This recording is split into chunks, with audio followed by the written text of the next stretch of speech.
Good morning, everybody, and thanks for joining us. We are live from Gunderson Health System. I'm Brittany Stiles from Midwest Family. We are here today at Gunderson Health System because it is a very important couple of days here that we've got going on. It is the Children's Miracle Network Radiothon from 6 a.m. until 6 p.m. on both days, today and tomorrow. You'll be able to listen in. You'll be able to watch our live stream at aroundrivercity.com if you want to see some of the interviews and the action that's going on behind the scenes here. And of course, we couldn't make it all possible without sponsors. We have Stanek Electric and Mark Jewelers. Special thanks to them. Cooley Region Mobility, and the family interview area sponsor is Team Marine Services. So thank you to all of them for helping to make this possible. And where you come in is if you feel compelled, we would love for you to make a donation to help the children in our community. That's right. Your donations stay local, which I think is very important for you to know.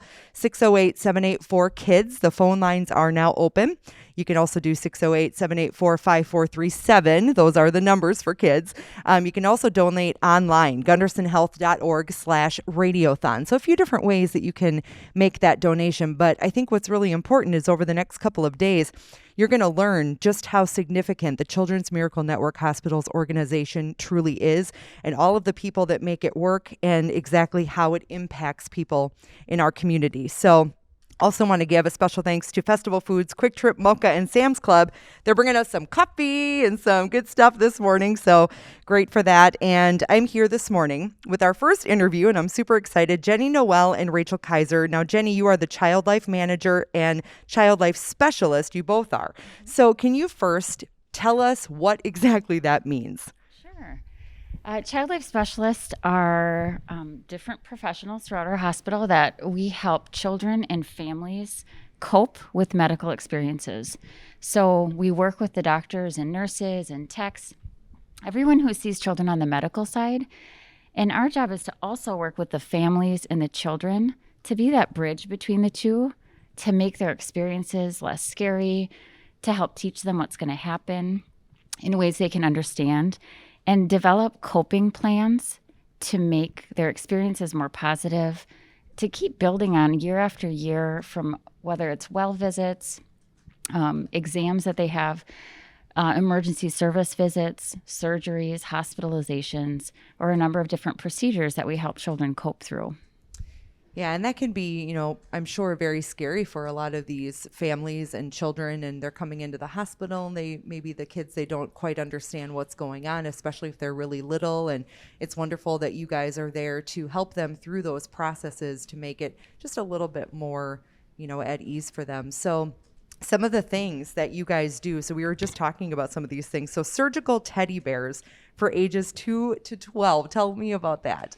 So all of the kids that come into our outpatient surgery center in the main surgery area get a teddy bear or a puppy dog or whatever that. And I see he's got his mask on. That's good. A little mask on himself, which kind of helps teach the kids. Sure. I mean, now kids are used to masks because of COVID, but before that, sometimes that was a little bit scary. And he's got his own little hospital jammies.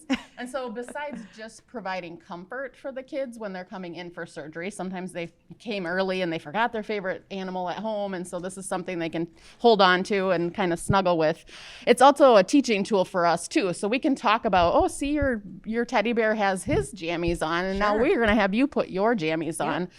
We use it a lot to help them practice on the teddy bear first on how to use an anesthesia mask, for example. Okay. So let's try this mask on the teddy bear. Can you show them how to blow really big? And then maybe they'll try it on themselves after that. So we use it for medical play too. And then it can go with them back to the operating room, and also kind of serves as a reminder of hopefully what we set the stage for a positive experience when they're getting home and talking about surgery later. Then they can say, remember when I had surgery and I got that teddy bear? And so when they're looking at it, it's helping to kind of frame that experience as something positive. And talk to me about, is it floor projector? Yes. Is that correct? Yep. So we one of my favorite things that we've ever gotten from Children's Miracle Network, and we would never have been able to fund it ourselves. So we're so grateful that Children's Miracle Network Hospitals helped us to purchase that, is our floor projector that we have up in the pediatrics area in the hospital. So you might have seen, some people have seen those like at a children's museum. Sure. So it's an interactive floor projector that projects images that the kids can interact with. So like kicking the lily pads around or moving the jelly beans or playing air hockey. And some of the things that we use it for, one of the big things is getting kids out of bed after surgery. Yep. Or if just one of their medical goals that the doctor tells us, we really need this kid to be up and moving. Sure. We can use that as an incentive. Like if you can get up and get out of bed and walk down to the playroom, we have this really cool floor projector. And once they're in there and they're playing with it, they're so engaged that they forget like, oh, it's kind of sore. Or so then it just helps us with that medical goal.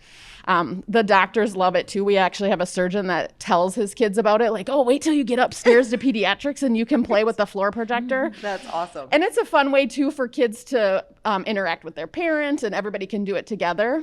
One of the other benefits is that it's portable. So if a kid needs to just be in their room and they're sort of bouncing all over the place, we can take it into their room. And then they have something that kind of keeps them entertained for an extended period of time instead of pushing buttons and pulling cords and all of that stuff. So it's one of my favorite tools to use just because the kids don't see it everywhere. So it's something kind of new and exciting, and it really works well to get those medical goals accomplished. That's awesome. And I know you guys have some other teaching tools too that you use. Yes. So for as far as teaching kids about pokes, we have this rabbit Ray. So he's a little plastic rabbit. I could have used that the other day. Yes.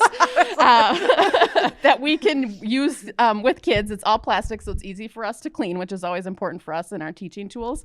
But he actually has a syringe inside him that we could fill with, say, red water. Okay. And then they can hook up a syringe and then draw blood on it. Or they can hook up the IV bag and give the bunny an IV. So it's a good way for us to give kids kind of some mastery and control, because they don't have a lot of that when they're in the hospital. Sure. To experience these things.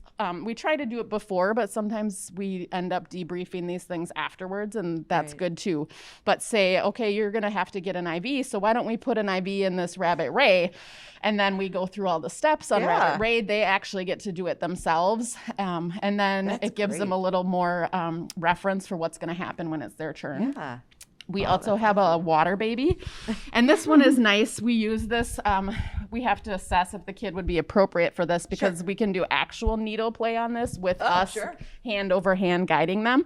So we fill the baby with red dyed water as well, and it actually seals itself after it gets poked with an actual needle. So we can go through again all the steps of this is what a lab draw is. But then hand over hand, we have our hand over theirs. We can insert the needle into the baby. They can pull back, and it looks kind of like blood. Pretty real. Yep. And so, oh my gosh. Yep. And we have, and then we talk about that. And, you know, what is the baby going to do to help when she does this? Because have you ever had a lab draw before? What did it feel like? You know, and then depending on what they say, well, what are you going to do to help with that? Should the baby take nice big deep breaths? Does the baby want to blow a pinwheel? So kind of helping them get the baby through that experience, and then we can translate that into their experience. So remember when the baby blew really big? Now it's your turn. So remember, we're going to do that tight rubber band. They're going to clean it. Now you take your big deep breaths. And it just helps them, again, have that control and mastery over the experience.